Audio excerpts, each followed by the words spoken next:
Earl Stanley Gardner's A Life in Your Hand. Did you hear the glass crash? Was the store insured? How soon did the car start? Listen while we place a life in your hand.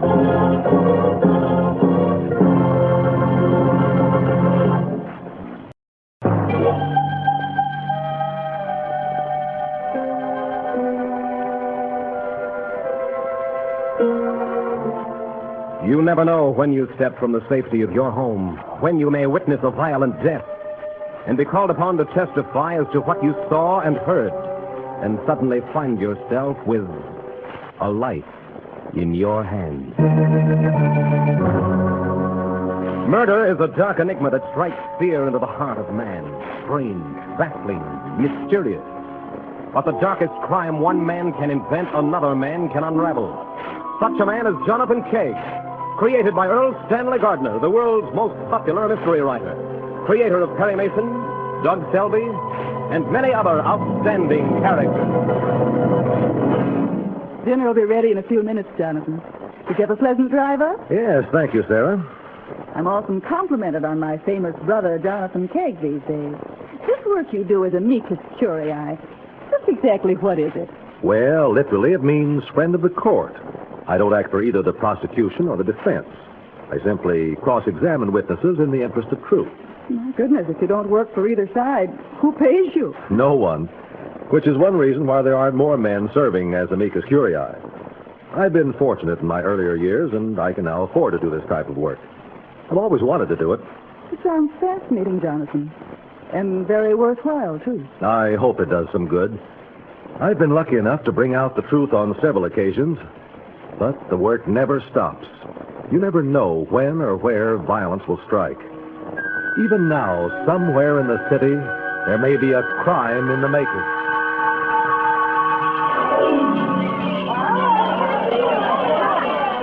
Back to the chair, kids. Down to the bell. Lunch is over. Hurry up for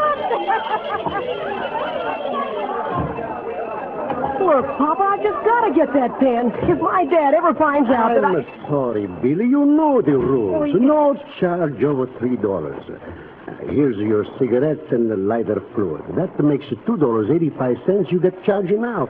I cannot charge you no more. But, Papa, Dad gave me the money for the pen. Then what do you do with it? Oh, I took Mary to the show, and then we had something to eat. Oh, you just gotta trust me, Papa. Billy, you run up with the biggest charge. You're in hock with $3 is enough. Believe me, Papa knows how far in a hockey kid should go. Now, do like I say. Tell you, Papa. You do that, huh? I thought you were a pal. Sure, you're a great pal. You'd do anything for a friend. Well, now I know, and I'm going to do something real nice for you. I don't think you do right, Papa. I don't think you should let these bambinos or money. Ma, they are not the bambinos, Mama. They are young men and women. They must get used to pay what they owe. And I never let them charge you more than $3. You must like the kids, Papa. You're not the fool, Mama. No, I don't fool you. The kids, they don't fool me. What's the matter, Mama? Nothing. You look like you see ghosts.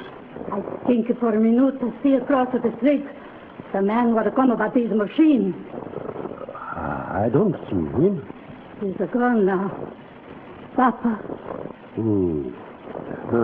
Don't you worry about him. You think he's a mean to the blower store down there? No. He's just a bluffer, Mama. You think maybe we should... Mama, we sell the kids things that is good for them. We let them have a little bit of credit and we listen to their troubles. But I will never teach them to gamble. I will never take their money with the slot machines.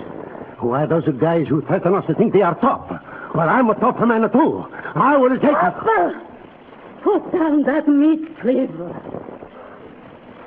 See, Mama. But I swear, I die for these kids first.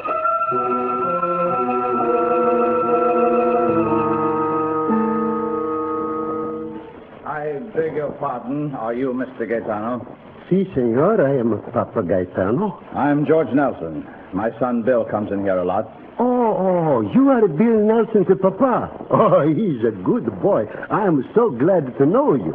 Tell me, does Bill owe you any money? Oh, see, he owes a little and nothing to worry about. We let the kids run bills up to $3. Everyone in the school owes something. Well, that's not too bad. Last week I gave Bill $5 to buy a fountain pen. The school called me at the office this morning to tell me that Bill didn't have a pen and that his English teacher required that the work be done in ink. I understand Bill buys such things here. I wondered if he did buy the pen. Mr. Nelson, I don't like to tell you this. Bill is a good boy. He come to me asking me to trust him for a new pen, but I don't do it. Bill, he owes $2.85 now. A new pen costs $4. So Bill wanted the pen on credit.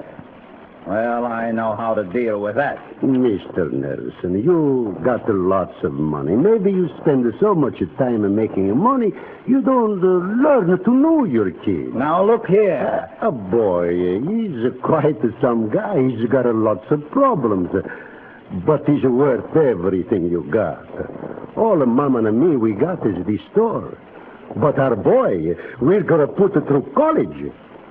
So, you see, we pretty rich people. Maybe you think about that, eh? I can handle my own affairs, thank you. Good day.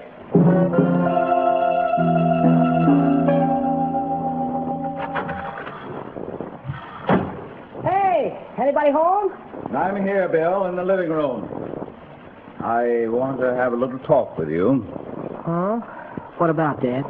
I gave you $5 last week to buy a new fountain pen. Yes, sir. The school called me today. They said you didn't have a pen. Dad, That's right, Dad. What did you do with the $5? I spent it. I took Mary out last Saturday night. You get an allowance to cover things like that? What can you do on $5 a week? Well, that isn't even enough to buy gas for the car. Don't you raise your voice to me, young man. You've got a lot more privileges than most boys your age. Oh, don't start that routine, Dad. That will do. Not only did you take the $5 I gave you and spend it for your own pleasure, but then you turned around and tried to charge a pen at the Gaetano shop, where, incidentally, you already owe nearly $3. Who told you that? I was at the store today. Mr. Gaetano told me. He ratted on me? I know the whole story, and I'm not going to put up with this sort of thing. I think it's high time you had a lesson, my fine buck. I'll get even with those Gaetanos. You'll get even with no one. Don't you dare even mention such a thing. And not only that, you're not going to your school dance this Saturday. Is that clear? Oh, Dad, don't say that. I'm going to sing with the band, and Mary's got a new dress, and, oh, gosh, Dad, I've got to go to that. You heard me, Bill. You're not going. But, Dad... There will be no argument. I think you'd better go to your room, now. Take the rest of my life. I'll fix Papa Gaetano. 85? Here's $1. Keep the change.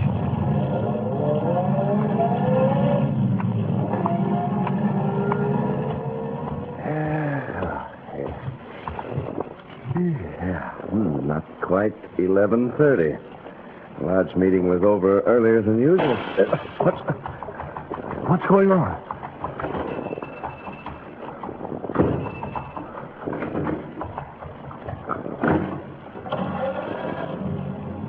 Oh, my gosh.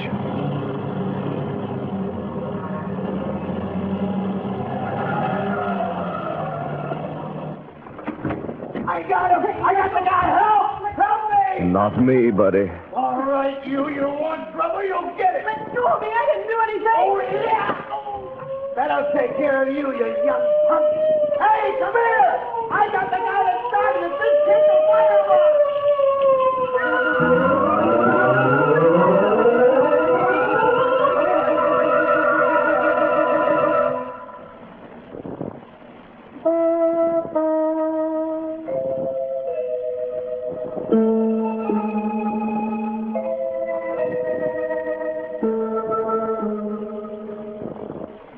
You didn't eat much breakfast, Jonathan.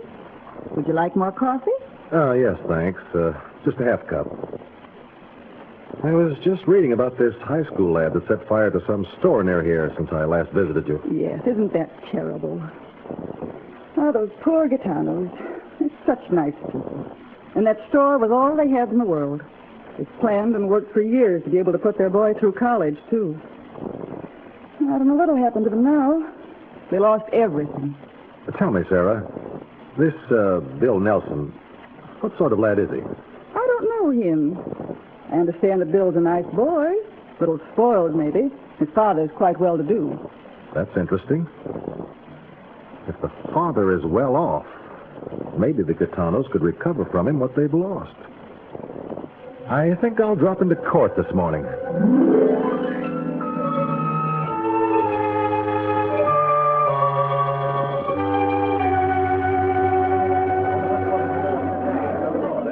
It's a pleasure to meet you, Mr. Kegg. Your reputation has preceded you. Thank you, Your Honor.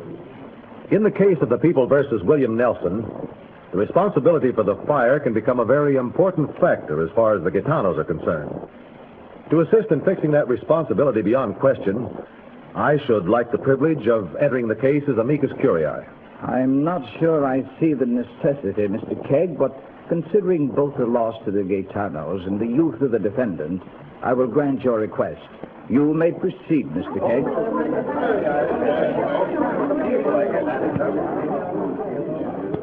You are Bill Nelson to the Gitano store? No, sir, I didn't. What did you do? I didn't do anything. Why were you in front of the store at 11:30 the night of the fire? I was just out for a walk, that's all. And just happened to pass the store, huh? Yeah, that's right. Bill, you took an oath when you came up here. What did you promise? Tell the truth. And by whose name did you swear to tell the truth? Well, I am telling the truth. I didn't set fire to the store. Bill, remember that oath. I didn't set the fire. I believe you, Bill. But I also believe you aren't telling everything. Why were you at the store at that time of night? Why, Bill? Well, I didn't. Why were you there?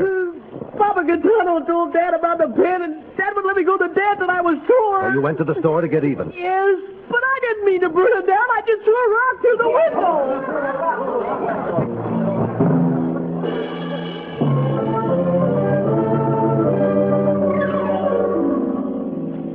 You caught young Nelson after the fire started, Mr. Marcelli? That's right.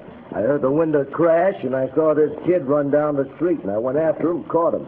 You say you went after him. You mean ran? No, I was sitting in my car when it happened. I started the car when I saw him run. I caught up with him, jumped out of the car, and tackled him. You were in your car when you heard the glass break? That's right.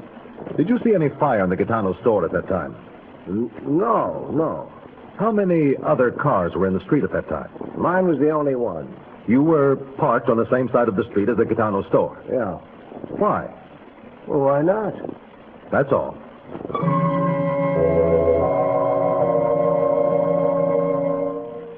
You are Papa Gitano? Si, senor. That's what they call me. I understand the fire wiped you out, Mr. Gitano. You had no insurance? No, senor. To the fire, she's burned up even $3,000 that was hid in the mattress. And nothing in the shop was covered by insurance? No, senor, nothing. Would you mind telling us just what happened at the time of the fire?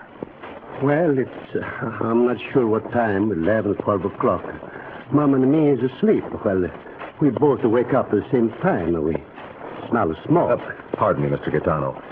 You and your wife live in the store building? Si, senor. We got the sitting room, a bedroom, and a kitchen in the back. I see. Please go on. Si. Well, like I say, we smell of smoke. I go open the door to the front. Everything she's a fire. While I got the door open, the fire come in the room. I run, I get to Mama, and we run out the back to the alley, and... Mr. Gitano, thank you. Do you know Mr. Marcelli, the one who captured young Nelson? Si, senor, I know him. Do you know him well, Mr. Gitano? He's tried to make Mom and me put in a slot machines to take the kids' money. That's a lie. I never did anything like that in my life. Order in the court. That's no lie, Nick Marcelli. You come to the store, you say you've got a friend in the machine. That's the truth. That's what true. Sit down, Mr. Gaetano. And you be quiet, Marcelli. Now, Mr. Gaetano, When Marcelli came to you and wanted you to put in slot machines, what did you do? I tell him to get out. You see, Mr. Keg, the kids, they're nice kids, but their kids are just the same. Any kid you make it easy for him to gamble, he's going to gamble. Mom and me, we try to help the kids. I'm not going to teach them to gamble, so I tell Marcelli to get out. Did he threaten you? I don't know. If he did, I don't pay attention. When did all this happen? 3, 4 times he come to the store. Did you see him the day of the fire? The day before, Mama, she thinks she see him. That was also the day Bill Nelson tried to charge a new fountain pen, See? which you wouldn't sell to him. Tell me this. Did Bill Nelson buy anything that day? See, senor, he buys a package of the cigarettes, and... And what? Mr. Keg, Bill is a nice boy. He no burn our store. What else did Bill Nelson buy that afternoon? He's buy a big can of lighter proof. That is all. Your Honor, there are 2 possibilities in this case as I see it. In order to determine which is true, we need the testimony of a person who was merely an innocent bystander. We will subpoena anyone you desire, Mr. Keg, and that person must testify to what he saw or heard. Ladies and gentlemen, few of us ever consider that we ourselves might at any moment witness a crime. Could you recall exactly what you have heard? Or you would hold a life in your hand.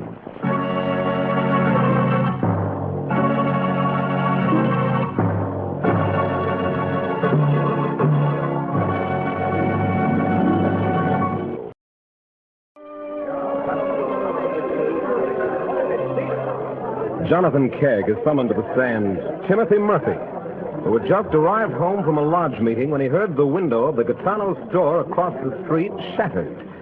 Mr. Keg is beginning his cross-examination of this innocent bystander. Mr. Murphy, on the night in question, you had just returned to your apartment after having been to a lodge meeting? Correct. What happened? Well, it was about 11:30. I paid off the cab driver and was unlocking the door to our apartment when I heard a crash of glass. I looked around and saw the boy who had broken the window running down the street. A car started up from the curb to follow him. From that moment until the boy was captured, did you lose sight of him? No, not for a second. Mr. Murphy, let's get this straight. You swear that you saw Bill Nelson throw a rock or an object through the Gaetano store window and then turn and run down the street. An automobile started up from the curb and followed him. That's absolutely correct, Mr. Keg. You reside across the street from the Gaetano store? Yes, sir. You were unlocking the door to the apartment house where you live. That's right. Is it dark in the doorway to your apartment? Yes, it's pretty dark. When you insert the key into your apartment door, do you do it by feel, or is there sufficient light for you to see? Well, let me think now. I guess I do it by feeling. Well, then, Mr. Murphy, while you were concentrating on opening your front door, perhaps your other hand was on the knob. Well, of course. I was prepared to push the door open. Then how can you swear that Bill Nelson broke that window? I saw it. With one hand on the knob of your front door and the other putting the key in the lock, how could you have seen an action taking place behind your back? Well, I saw the boy running. Then you do not know of your own knowledge that Bill Nelson threw an object through the Gaetano store window just before you saw him running. Well, I naturally assumed. Assuming will not do, Mr. Murphy. Sworn testimony must be what you actually saw or heard, and nothing more. Because you heard the glass break and saw the defendant running, you concluded he was guilty. It was a natural assumption. Possibly, Mr. Murphy, but still only an assumption. Now, I want you to put all that out of your mind and tell us exactly what you saw and heard. I heard the store glass crash. I turned to look. I heard Marcelli get in his car and start after young Nelson. I could see the running lad quite clearly by the streetlight. Mr. Murphy, was there any other car in that street besides Marcelli's? No, I'm sure there wasn't. Did the car start immediately after the glass crash? Immediately? Well, almost. Mr. Murphy, between the time you heard the crash of Gaetano's window and the car started, did you see or hear anything else? I heard the lad running, and of course I heard Marcelli get into his car. I didn't see him till after I heard the bell, which attracted my attention. A bell? What kind of bell? One of those tinkling things like they have on shop doors. And now I come to think of it, I heard a door open and close. Before or after you heard Mr. Marcelli get into his car? It all happened so fast. I'm afraid I'm getting a bit confused. Let me ask you this. How long have you lived at your present address? 8 years. Have you ever been in the Gaetano store? Oh, yes, several times. Do they have a bell such as you say you heard? Yes. Yes, they do. What other shop in the neighborhood has such a bell? Well, there isn't another shop of any kind for 3 blocks. Ours is a residential neighborhood, Mr. Kegg. Everything is apartments or houses except Gaetano's and the high school. Now, be very careful, Mr. Murphy. What exactly did you hear? And in what order? I heard the glass, then someone running, then I heard a door open. The bell tinkled, the door closed, then Marcelli got into his car and started after the kid. Was there anyone else on the street? No one. Are you sure of this? I'm absolutely certain that's what happened, Mr. Kay. Thank you, Mr. Murphy. You have rendered a great service. You may step down. Your Honor, I would like to call Nick Marcelli back. Nick Marcelli to the stand. Where do you live, Marcelli? Well, what's that got to do? On Madison Drive. Own your own home? Yeah, but... Your car is paid for, of course. Both of them are. Have you a bank account? I got plenty in the bank. And I don't owe any income taxes either. Good. I don't think I follow this line of questioning, Mr. Kegg. Is it relevant? I beg the court's pardon.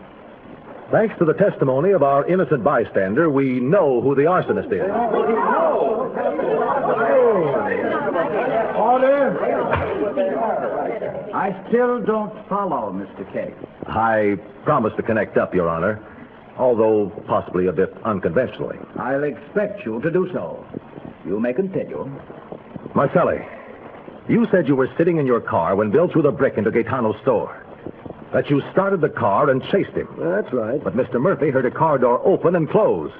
How do you explain that? Well, it must have been another car. By your own testimony, there was no other car in the street. What, anybody? Mr. Murphy also heard the door of Gaetano's store after Bill Nelson started to run away. He could tell by the bell. There must have been somebody else who... Oh, no, there wasn't, Marcelli. You were trying to force the Gaetanos to put in slot machines. They refused. So you set fire to their store. The kid done it. No. It was sheer coincidence, Marcelli, that Bill Nelson threw that rock through the window just as you set the fire. It gave you a perfect opportunity to place the entire blame on him. But he tossed the rock. Yes, he did. And for that, he shall be punished. But you, Nick Marcelli, are the arsonist. You burned those innocent, God-fearing people out of their home, their future. Didn't you? Didn't you, Marcelli? Yeah, sure. That's all I want to know. That substantiates the truth. Because it is the only explanation for the things which Mr. Murphy testified to having heard. I'm certainly glad to discover the real arsonist, Mr. Kegg, but you still have not connected up your questions to Marcelli about his property. Your Honor, the Gaetanos were ruined by this fire. Nick Marcelli owns enough to make good their losses. I intend to sue him in a civil action to recover on behalf of the Gaetanos. His criminal conviction cannot be used against him in civil court. That is true, Your Honor. But if any witness tells a different story in civil court than the one he has told here, he is liable for perjury. I think the Gaetanos will be able to start all over again. I believe when the civil court jury verdict is heard, it will be in favor of the Gaetanos. Your Honor, we, the jury, find that the defendant, Nick Marcelli, has caused grievous harm to one Giuseppe Gaetano, the plaintiff. We assess the real damage to Mr. Gaetano at $7,500. We also levy punitive damages against Nick Marcelli in the amount of $100,000. You must get a lot of satisfaction out of helping to see justice done, Mr. Kegg. I do, Mr. Wallace. Particularly as in this case, where it's been possible to recover at least the financial loss suffered by the Gaetanos. Well, Mr. Wallace, I'll see you next week. Good night, Mr. Kegg. Friends, here's a cordial invitation for each of you to be with us next week, when you will again hear Jonathan Kegg, created by Earl Stanley Gardner, author of the internationally famous Perry Mason stories and many others.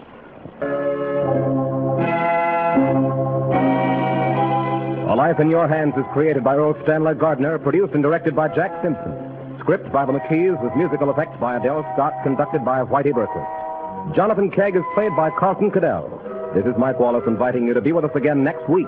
We'll again place A Life in Your Hands.